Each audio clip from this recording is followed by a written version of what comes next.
ask everybody to pay what they can. Because see, I think you value what you pay for. And I want people to be individually responsible when it comes to taking care of themselves, but I want everybody covered.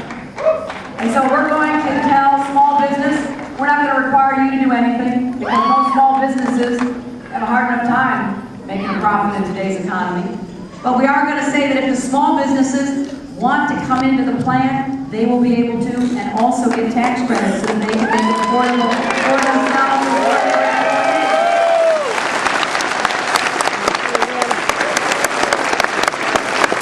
We're going to modernize the system, and we're going to save money doing it.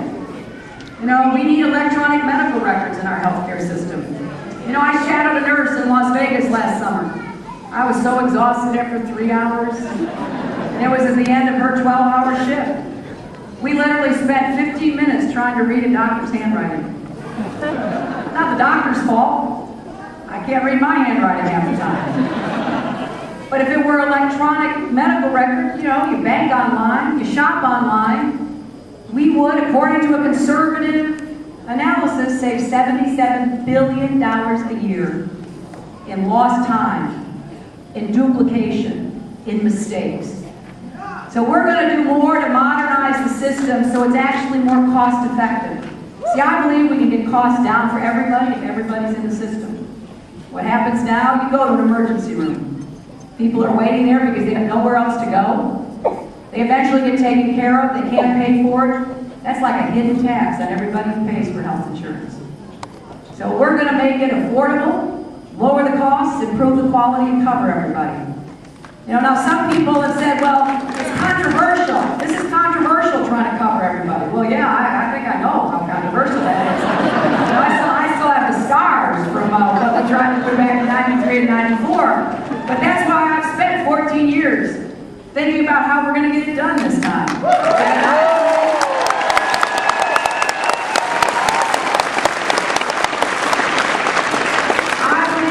The proposal I put forward will answer any objection that people on the other side have. This is not government-run medicine. This doesn't create any new bureaucracy. So if I'm fortunate enough to be the nominee, I'm debating whoever the Republicans put up, and they start talking like they always do, and we're trying to make our healthcare system, you know, higher quality and lower cost, and limit the power of the insurance companies and the drug companies because they have to be limited in power for us to be able to do this. So when the other side starts talking about socialized medicine, I'm going to say, well, now just excuse me, please, with all due respect. The Republican members of Congress have socialized medicine? I don't think so. They get to choose their doctors. They get to choose their hospitals. What they have is a guarantee that they'll be taken care of. If it's good enough for Congress, it's good enough for the American people.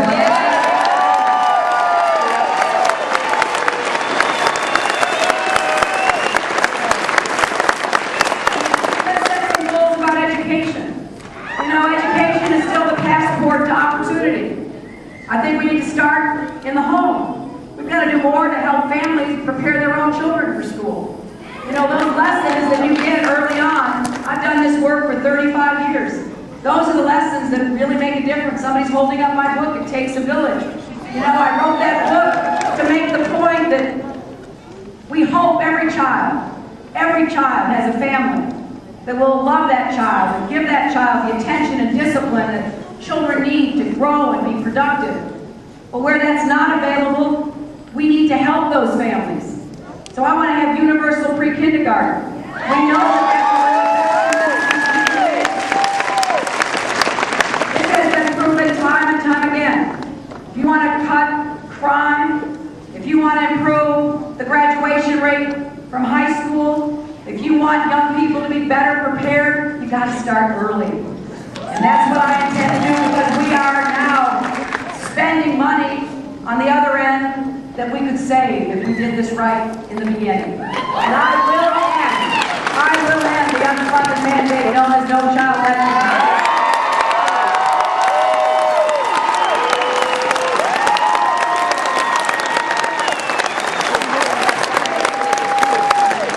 You know, for 35 years, starting when I was a young lawyer out of law school, I did not want to go to work for a law firm. I was not interested in making money. I wanted to go to work on behalf of kids. So I went to work for the Children's Defense Fund. And I started to work on behalf of abused and neglected kids, and kids in foster care, and kids with disabilities, and kids who didn't have good education or health care opportunities. And I know that our children are precious individuals. They are not little test takers. We've got to start looking at each child and figure out what we can do about that.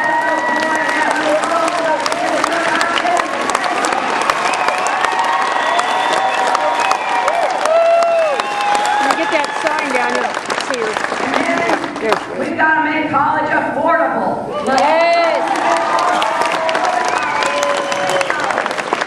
I think I have heard more about this than any other issue, because so many families are up against it. They can't afford it. Qualified kids who would have gone 10, 20, 30 years ago are being shut out. So here's what I want to do.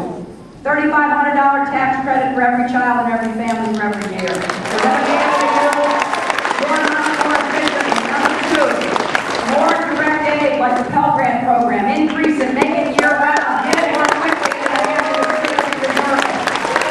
Number three, let's end the abusive, predatory practices of the student loan companies that